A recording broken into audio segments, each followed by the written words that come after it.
Thank you, Mr. Chairman, and I'm so pleased. I joined my colleague from Florida in saying it is time that we have this hearing.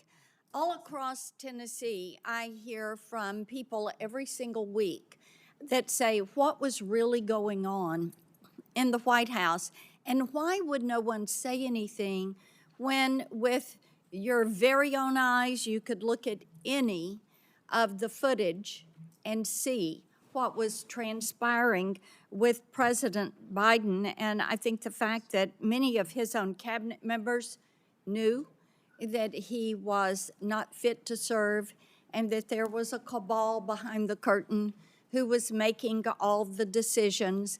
It is so offensive to the American people. And it's not something that is a partisan issue. As I talk with Democrats, many of them have lost faith in what they thought was going to be a very moderate Joe Biden administration, and it turned into be the far left Bernie Sanders version of the Democrat Party that was using the auto pen and making decisions and committing our great nation to policies that the American people did not support and would never have supported.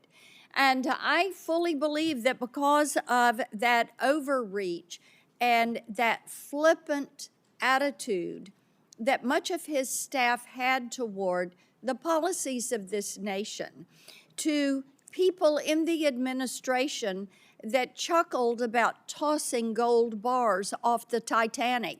They knew they were going down. They knew they were going to be found out. And they probably knew at some point there would be a hearing like today, and the other side of the dais would be completely empty because no one can defend what they did. Mr.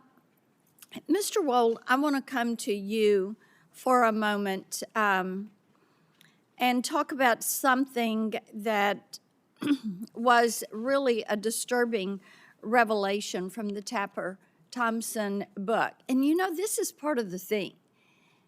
Now we're finding out the media was all a part of the joke. They were part of the ruse.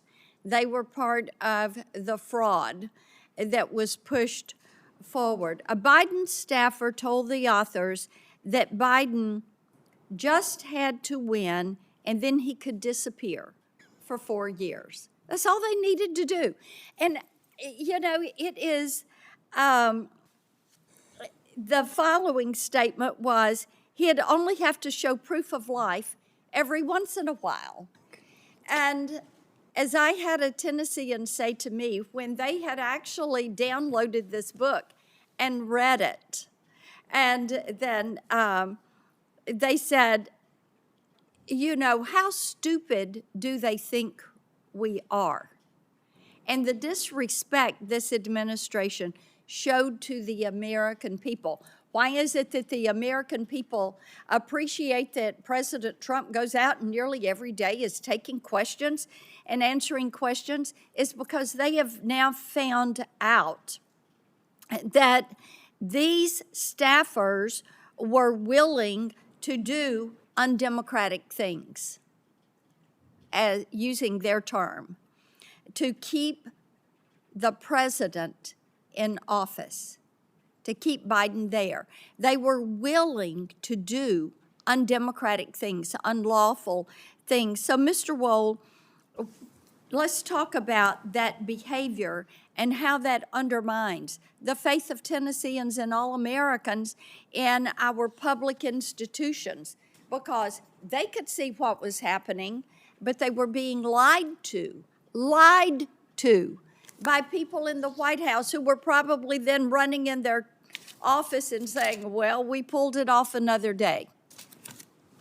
Yeah, Senator, I mean, this is a theme you've talked about for many years, which is the executive branch is enormous. I mean, there are close to 1,000 employees in the executive office of the president. There are nearly 4 million full-time federal employees throughout the 14 departments that the president oversees.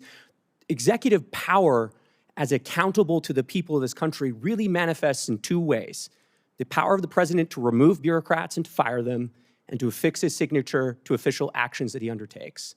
So when the Washington establishment says something to the effect of, well, democracy dies in darkness, yes, it does when there are staffers, the media, cabinet officials, senior advisors to the president who all create a covering sort of shroud of darkness that obscures who is actually making the decisions. And one other thing I'll just say very quickly, a number of your colleagues on the Democrat side have said, well, there's an OLC opinion here.